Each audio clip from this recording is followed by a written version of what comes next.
Gaz. I'm Simon. Welcome to Board of Games, The YouTube channel where we review, play through and show you inside the box of board games of all types. Simon, what's the game we're looking at today? Today we're looking at Welcome to.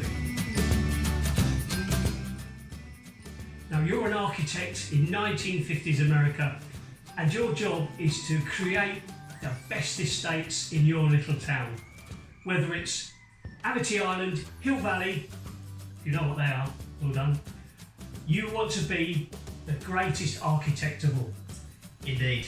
And you will be given your street sheet that you need to fill in and a player's aid, thank goodness, to know what you're doing. And the winner is whoever has the most amount of points at the end of the game. It's that simple. We love a player's aid. We love it. Let's see what's inside the box. So this is the setup. Every person has their player sheet, town sheet. You have a player's aid. 3 city plans have been selected and your construction cards are here with the house numbers and their associated effects. So in Welcome to, the objective is to fill up all of the houses with numbers low to high, just like in a normal road.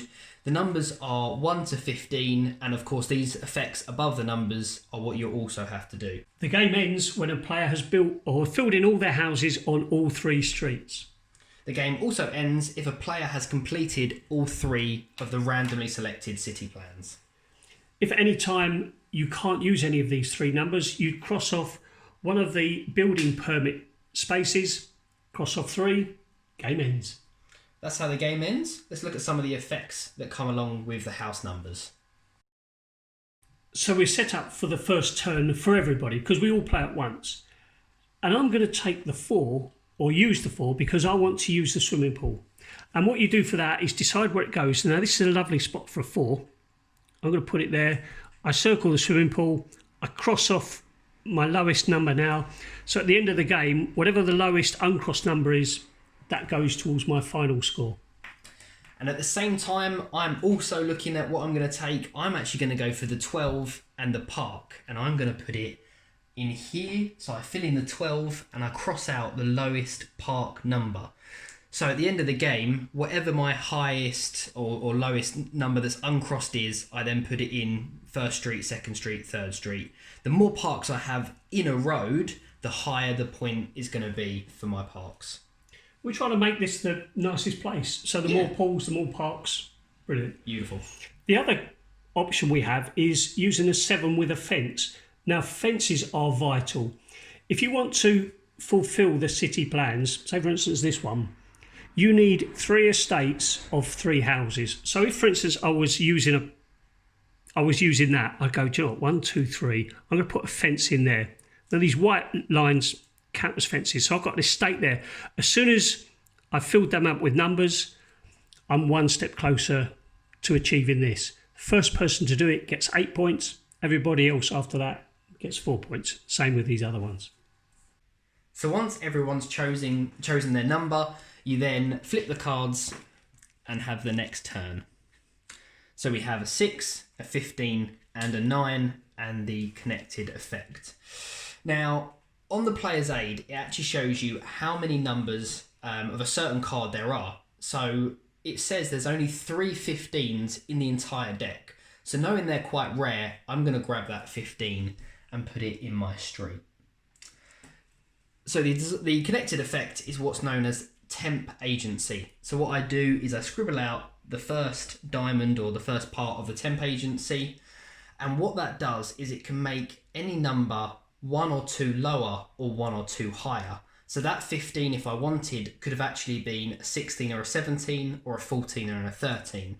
With the scoring, the person who has the most temp agencies at the end of the game gets 7 points, the next highest 4, etc. I'm going to go for the 6 because I want to use the real estate. So I'll stick a 6 in here, and you know it will start going towards another little estate. But the effect I want to use is the real estate. And what that does is that allows me to increase the value of any of my real estates. Now I'm going for this city plan and it's going to have 3 little estates of 3. So I want to get them to be as high value as they can. So for the 3, I'll cross it off here. Each one of them is now scored 4. If you didn't do anything else and you just totaled them up, you'd score the lowest score for these. So the more you can use of them, the more value your estates are, higher score you'll get. And of course, with these estates, they do need to be fenced in. So obviously that's why, again, the fences are very important in this game. Now, if I decided to pick the 9, the card associated with it is known as the Biz card. And what this does is this allows me to add the letter B to a certain number. So if I filled in 9 down here, I could then add B to a different house. So for instance, if I wanted that 12, it could be 12B. So I've actually done 2 houses in one turn. So I could actually be closer to finishing one of the city plans, which is good. But there is a negative. The more Biz houses I have to fill in the lowest number.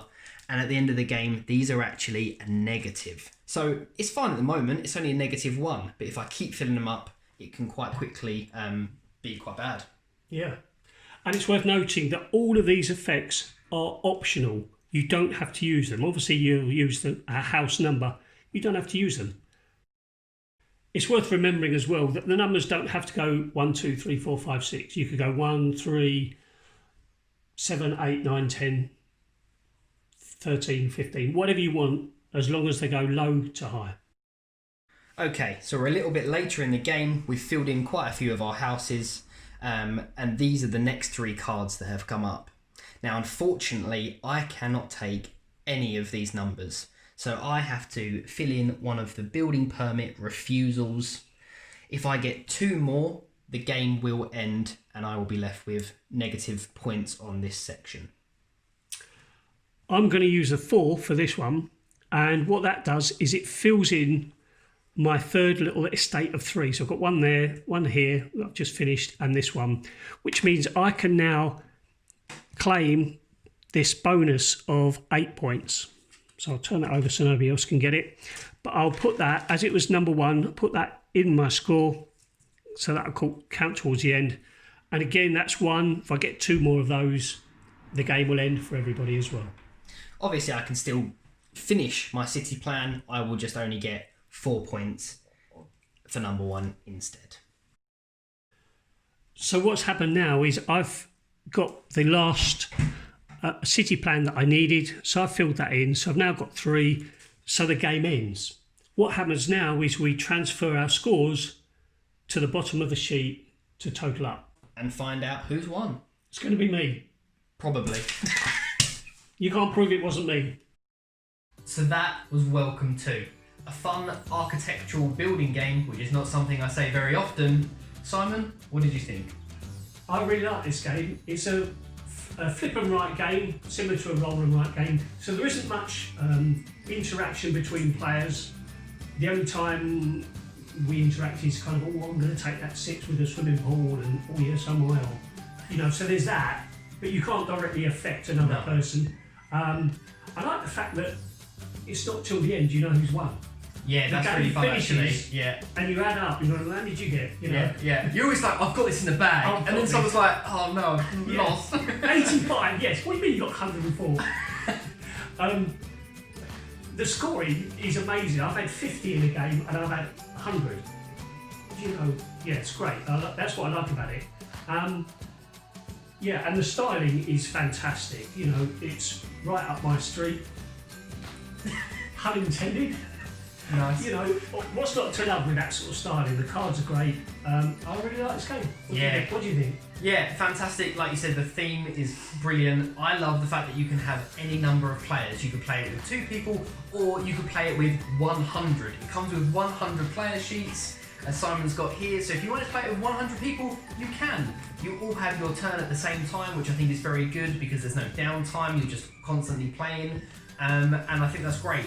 This is also a great game over Zoom. That's when we first started playing it, and because of everything with the COVID going on, it's always lovely to have games that you can play over Zoom. Simon just sent me a picture of the player sheet, I printed it out, the player aid the same, and then we could just play. Fantastic. The player aid, very, very helpful as well. And we checked it out, and this game is £20 on Zatu. What a bargain. Absolute bargain. It's so much of a game. So much of a game for this one. Definitely. 20 quid. You definitely think you should pick it up. Yeah. Hopefully you do, and hopefully maybe you'll pick up a different game that we've reviewed. But Yeah. thank you so much for tuning into this video. We really appreciate it. If you could like and subscribe this video as well, that would be awesome. But for now, we're bored of games. Now it's your turn.